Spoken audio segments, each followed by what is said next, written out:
Olá, seja muito bem-vindo ao Business. A partir de agora você vai conferir quem são as 10 mulheres mais ricas do Brasil, segundo a revista Forbes. Conheça todos os desdobramentos do caso Nestlé, que demitiu um CEO após o relacionamento com uma subordinada. Por que o Mercado Livre comprou uma única farmácia na Zona Sul de São Paulo? A OpenAI, a dona do ChatGPT, abre o seu primeiro escritório no Brasil e marca a expansão oficial da empresa no país. E mais, CEO brasileiro de empresa do Vale do Silício propõe aumentar a renda global, permitindo que pessoas ganhem dinheiro vendendo os seus próprios dados. Eu sou o Bruno Meyer e é o Business, a sua revista eletrônica de negócios, está no ar. Jovem Pan Business. E crise na Nestlé, a maior empresa de alimentos do mundo, demitiu o segundo CEO em pouco mais de um ano. Laurent Freixe foi demitido do cargo máximo da companhia suíça devido a um relacionamento não revelado com uma funcionária. Uma investigação interna mostrou que Freixe mantinha uma relação escondida com uma subordinada direta. A apuração foi conduzida pelo presidente do conselho, Paul Bulck, e por um diretor independente com apoio de assessoria jurídica externa independente. Nas palavras de Paul Bulck, essa foi uma decisão necessária porque os valores e a governança da Nestlé são fundamentos sólidos da companhia. Freixe foi contratado para aumentar o crescimento, conquistar novos consumidores, sobretudo com mais investimentos em publicidade, e apostar em menos iniciativas de produtos, mas produtos com maior porte. Ele assumiu o lugar de Mark Schneider, demitido devido ao desempenho fraco durante quase 8 anos de mandato. A solução para o novo CEO é interna. O novo presidente será Philipp Navrat, um veterano da companhia com mais de 20 anos de casa, que comandava até então o império de cafés Nespresso e terá uma missão árdua. A missão dele vai ser estabilizar a Nestlé. Esse caso amoroso com um CEO acontece pouco mais de um mês depois de um episódio que viralizou na internet. Em julho, um também CEO de uma empresa especializada em soluções de software foi flagrado pela, abre aspas, pela câmera do beijo, aquela câmera conhecida do show do Coldplay nos Estados Unidos, com a chefe de recursos humanos da mesma empresa. E ao verem essas imagens correr o mundo, ao verem as imagens no telão do show do Coldplay, os dois tentaram imediatamente esconder o rosto ao perceberem que estavam sendo filmados. Agora a crise atingiu, em outras proporções, a Nestlé, a maior empresa de alimentos do mundo. E o Mercado Livre comprou uma farmácia, uma única farmácia. Essa notícia pode parecer um tanto estranha no primeiro momento, mas a gigante do comércio eletrônico se prepara para entrar no mercado online de medicamentos. É um movimento muito parecido com o que a Amazon fez em 2018 nos Estados Unidos, com a criação da Amazon Pharmacy. Só para efeitos de comparação, nos Estados Unidos, a gigante de Jeff Bezos faz entregas ultra rápidas de medicamentos para 45% da população e, a curto prazo, deve virar o principal canal digital dos Estados Unidos para vender medicamentos e artigos de farmácia. Nos últimos dias, o Mercado Livre confirmou a compra da Cuidamos Pharma. É uma farmácia que pertence à Mimit, que é uma plataforma com mais de 260 mil médicos e que é usada para prescrição de cerca de 5 milhões de receitas mensais. Essa drogaria fica no bairro Jabaquara, Zona Sul de São Paulo. É uma aquisição que depende da aprovação do CAD, que regula a concorrência no país. Aliás, também a título de curiosidade, vindo para o mercado brasileiro, hoje a Anvisa impõe restrições para a venda de medicamentos online. Eles só podem ser enviados de uma drogaria licenciada e não podem vir de centros de distribuição. Um farmacêutico precisa também estar disponível durante todo o período de vendas. Além disso, medicamentos controlados não podem ser vendidos online. O Mercado Livre, ele já discutia uma estratégia para ampliar a operação de comércio online para médicos sem prescrição médica. Essa notícia da entrada do Mercado Livre no setor de farmácia acendeu um alerta para redes grandes como a RD, a Pague Menos. As ações, por exemplo, da gaúcha Panvel chegaram a cair mais de 3%. Os papéis da Raia Drogasil, em 2 dias, tiveram queda de mais de 5%. Agora, questão central, o que quer o Mercado Livre com tudo isso? Um dos objetivos do Mercado Livre é, primeiro, entrar num mercado extremamente lucrativo, o mercado das farmácias. E, principalmente, ele quer fortalecer cada vez mais o seu ecossistema, agora com a distribuição de medicamentos, atendendo o cliente de ponta a ponta.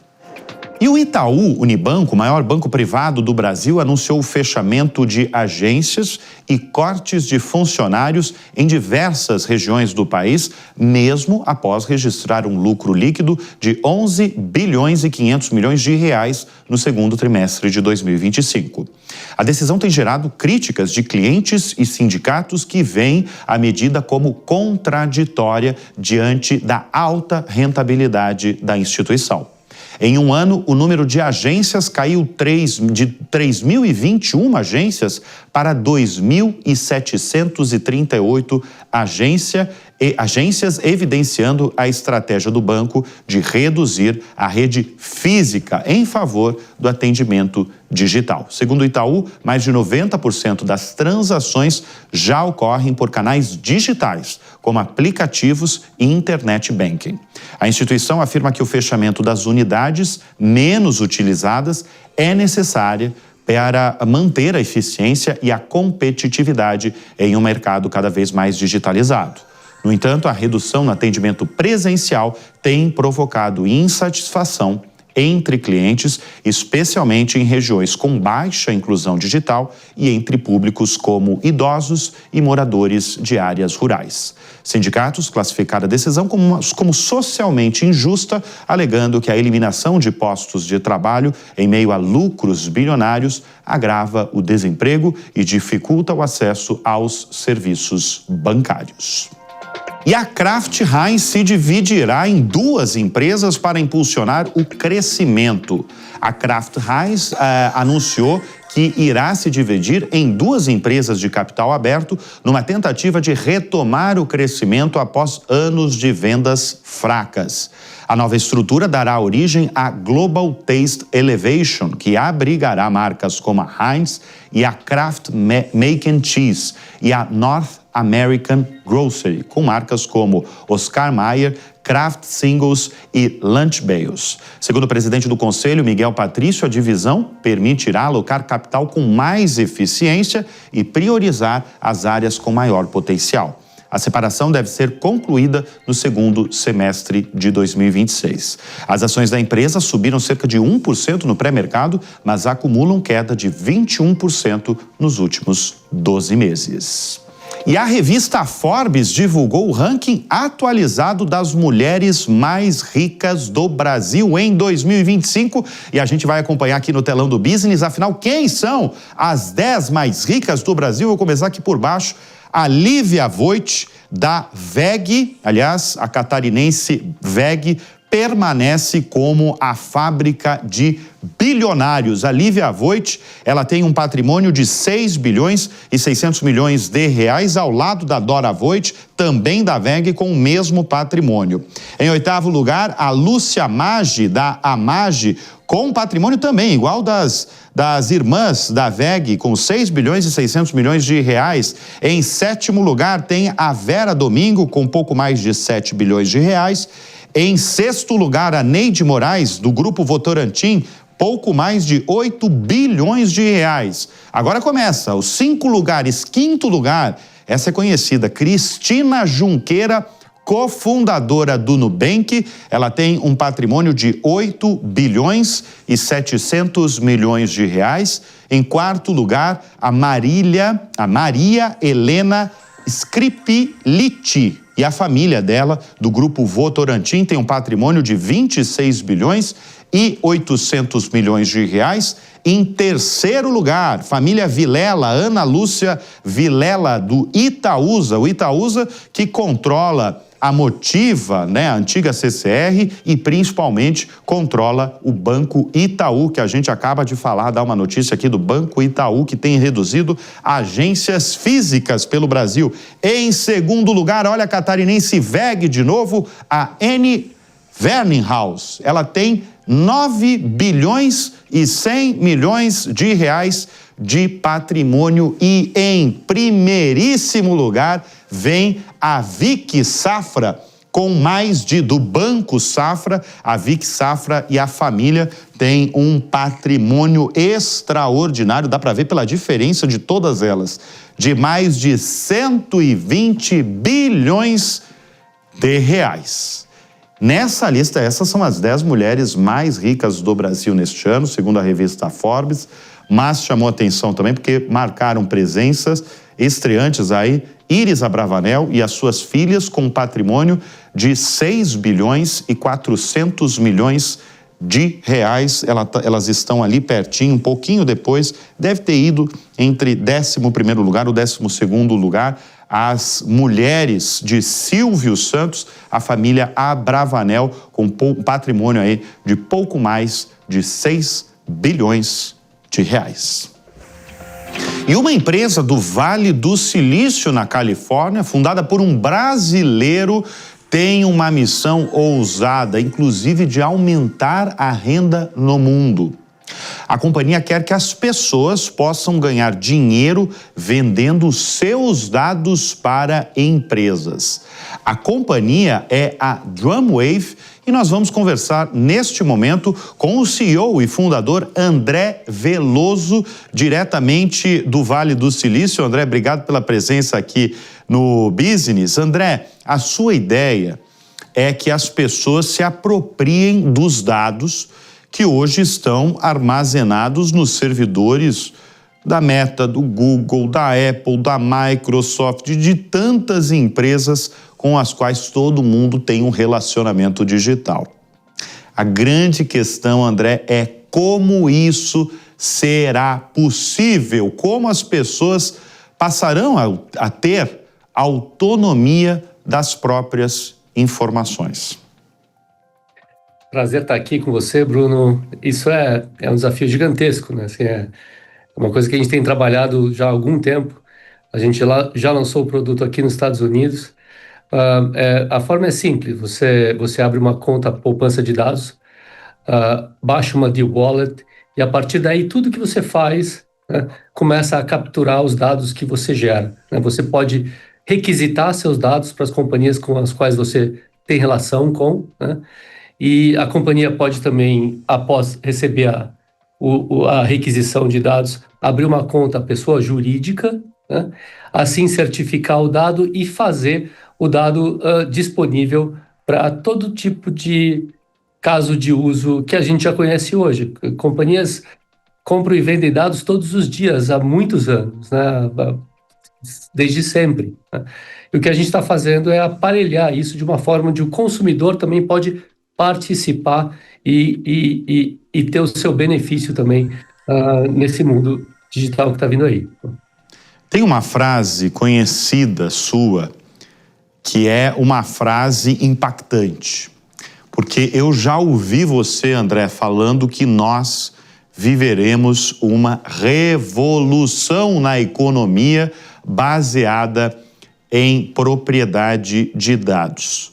Em que pé está essa revolução? Sobretudo essa revolução no Brasil.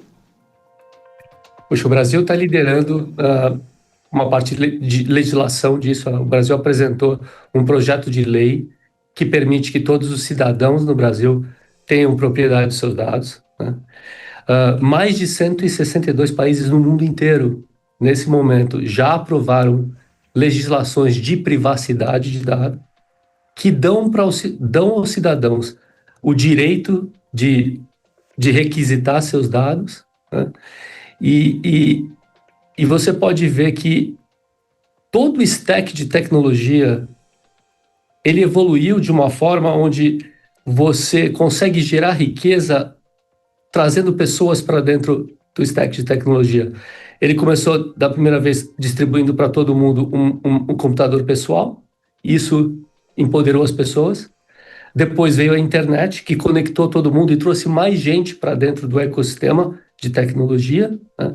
Depois veio a revolução de mobilidade, todo mundo com seu telefone, que é o seu computador, né? E a sua conexão 24 horas por dia. E isso incluiu todo mundo no planeta inteiro. Hoje a gente tem 8 bilhões de pessoas e 7,2, 7,3 bilhões de telefones no mundo inteiro, né? Então, quando você olha para toda a parte da engenharia, né, o próximo passo, se a gente te deu um computador, te deu conexão, te deu todo tipo de software, né? Você tem software agora mediando todas as nossas relações, desde uma corrida como chama, esqueci como chama no Brasil, rideshare, né? Os Ubers, os Lyfts, esse tipo de transporte, até entrega de comida. Você usa aplicativos para tudo, né? O próximo passo disso é dar para as pessoas os seus dados, né? Olhando para a parte da engenharia da coisa, o próximo passo é dando para as pessoas a propriedade do seu dado. Você vai criar muita riqueza, você vai criar inúmeros use cases, e a gente vai experimentar um mundo muito parecido com o que a gente viu mais recentemente, com aquele número de aplicativos gigantescos surgindo no mercado e disputando por fatias de mercado, por verticais, por diferentes nichos, né? Isso vai acontecer com a capacidade de combinação do dado. Quando você consegue combinar o seu dado de sono com o seu dado de alimentação, com de saúde, de exercício, seus comportamentos, né? Aí vai a vida inteira de uma pessoa, né? Ô André, a primeira vez que eu ouvi sobre a sua empresa, faz algum tempo também, foi através do Bassan, que trabalha com você, né? Isso, o Bassan, ele toca a nossa unidade no Oriente Médio. Exatamente. Né? O Bassan me falou, eu fiquei impressionado realmente que tinha uma empresa que possibilitava a venda de dados pessoais. E eu gostaria, para a nossa audiência entender, que você trouxesse um caso mesmo. Por exemplo, um caso no Brasil mesmo. Por exemplo, se uma pessoa entra em uma cafeteria e poderia, por exemplo, se o local permitir, essa cafeteria permitir o compartilhamento dos dados de consumo para ela, os meus dados de consumo para a cafeteria, em troca de consumo, né, em troca de porcentagem, na verdade, na negociação dessas informações, como é que vai funcionar? Eu queria que você trouxesse a aplicação. Eu não sei se eu confundi mais do que eu fui claro, mas eu gostaria que você fosse mais claro para a nossa audiência. Como isso vai ser possível no Brasil? Você lembra quando surgiu o cartão de crédito? Que você ia para um restaurante, ia para uma cafeteria e você via um adesivinho ali do cartão de crédito? E você sabia que ali você poderia usar um cartão de crédito para comprar um produto? Isso. Isso queria dizer que a cafeteria, o restaurante, ele tinha uma conta com cartão de crédito. Ele recebia através de cartão de crédito. A mesma coisa com dados. Você vai ver companhias que já estão, nesse momento, enriquecendo seus produtos com dados, começando a oferecer para os seus clientes completa transparência com dados. Você vai chegar num ambiente, um comércio como uma cafeteria, e ao mesmo tempo que você vai conseguir pagar com dinheiro, você vai conseguir ter o seu dado que você gerou naquele ato de consumo. Você tem ali vários pacotes de dados. Você tem dados de comportamento do consumidor, né? Dados de nutrição, dados de localização, dados de pagamento, né? São diversos tipos de dados. Dados que definem a sua loja preferencial, né? Aquela que você vai sempre, né? E esses dados vão estar todos certificados dentro da sua carteira de dados, né? Através do que a gente chama plano de poupança de dados, onde companhias e consumidores que conseguem contribuir dados para esse plano de poupança, né? E esse plano de poupança, ele aloca o valor do dado para casos de uso que já acontecem no mundo inteiro, mas que são completamente deixados de lado, né? E onde o consumidor sequer tem chance de monetizar, de ganhar a sua parte disso. Ô André, você é brasileiro? De qual região você é do Brasil? Eu nasci em Brasília, mas eu moro aqui nos Estados Unidos há mais de 15 anos. Há mais de 15 anos. Como é que surgiu a ideia de criar valor aos dados pessoais? Porque, como eu falei no início da nossa conversa, as gigantes de tecnologia ganham bilhões de dólares dos dados gerados gratuitamente pelos usuários. Nós, eu, você, todo mundo que nos assiste, que navegam diariamente nas suas plataformas, nas suas páginas. Como é que surgiu essa ideia de nós, o outro lado, ganhar dinheiro com os nossos dados? Puxa, aí tem duas respostas interessantes, né?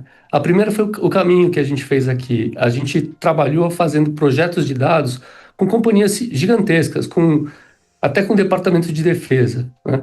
E enquanto a gente fez esses projetos, a gente percebeu que não importava onde você começasse, qual fosse o desafio que você fosse encarar com dados, e se você pudesse repetir uma pergunta só, posso ver aquele outro dataset? Né? Quer dizer, posso ir lá buscar esse dataset, trazer para cá e criar um modelo para ver ele? Né?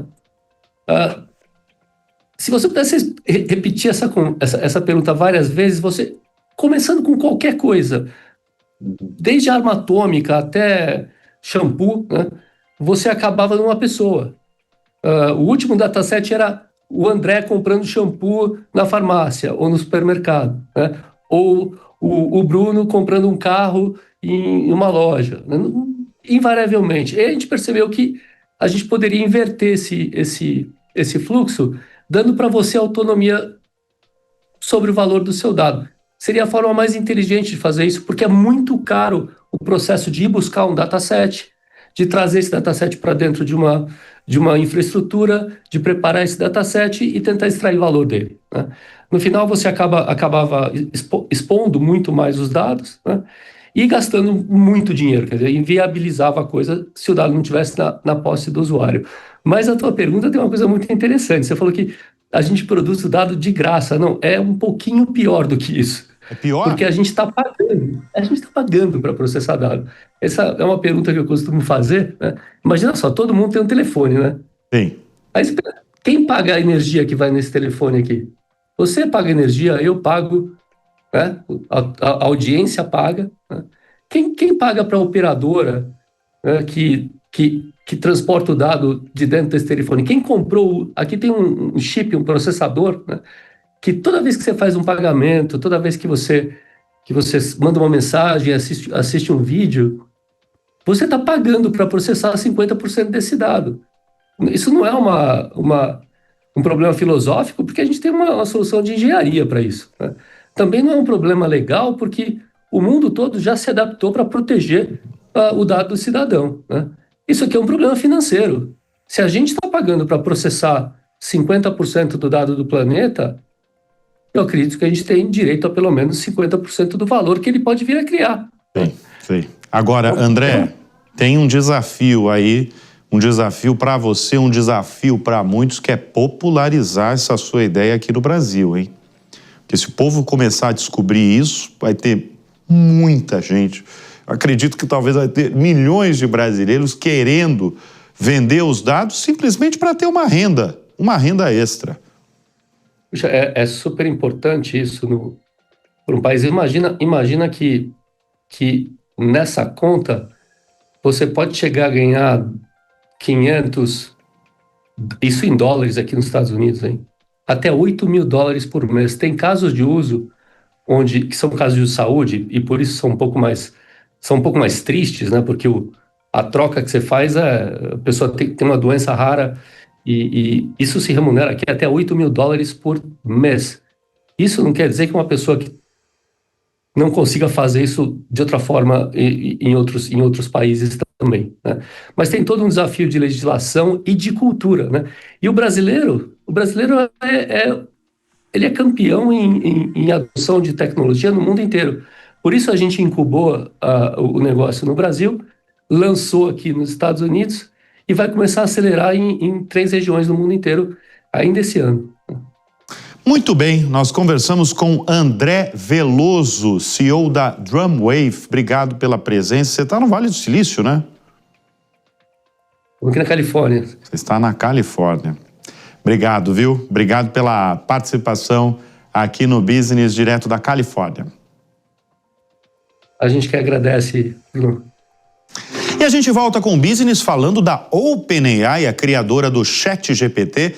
Ela anunciou a abertura oficial do seu primeiro escritório no Brasil, localizado em São Paulo. A iniciativa marca a expansão da presença da companhia no país, que até então contava com apenas 2 funcionários atuando remotamente. O novo espaço funcionará como um centro para treinamentos em inteligência artificial, encontros com a comunidade de desenvolvedores e apoio às startups, seguindo um modelo semelhante ao utilizado por outras gigantes de tecnologia como o Google. O endereço e número de colaboradores ainda não foram divulgados, mas devem ser revelados nos próximos meses. Segundo a OpenAI, o Brasil é um dos mercados mais ativos da companhia. O ChatGPT já reúne 50 milhões de usuários mensais no país, com mais de 140 milhões de mensagens enviadas por dia. E a Coca-Cola vai investir 7 bilhões de reais no Brasil ao longo de 2025, reforçando o papel estratégico do país, que já é o 4º maior mercado da companhia no mundo. Os recursos serão aplicados na modernização de fábricas, expansão logística e novas linhas de produção. O anúncio vem após a empresa registrar uma alta de 58% no lucro global no segundo trimestre. No Brasil, a Coca-Cola mantém presença com 33 fábricas, atuando em mais de 1 milhão de pontos de venda e gerando cerca de 570 mil empregos em sua cadeia de valor. A operação local movimenta mais de 87 bilhões de reais por ano, segundo um estudo da consultoria Stewart Headkin. A companhia também utiliza o Brasil como uma plataforma de inovação com lançamentos como Coca-Cola Oreo, a Fanta Caju e bebidas alcoólicas prontas. E o YouTube tem reforçado as regras de uso do plano Premium Família, que exige que todos os membros residam no mesmo endereço do assinante principal. A empresa tem enviado notificações a usuários que descumprem essa condição, alertando para o risco de suspensão da assinatura em até 14 dias. O plano, que custa R$ 53,90 por mês no Brasil, permite o uso por até 5 pessoas, oferecendo vantagens como reprodução sem anúncios, downloads e acesso ao YouTube Music. No entanto, o compartilhamento com pessoas que moram em diferentes residências viola os termos de uso do serviço. Embora os alertas estejam sendo enviados em volume limitado, a empresa pode intensificar a fiscalização a qualquer momento. Usuários que compartilham a assinatura com pessoas de fora da residência devem estar atentos às regras para evitar o bloqueio do serviço.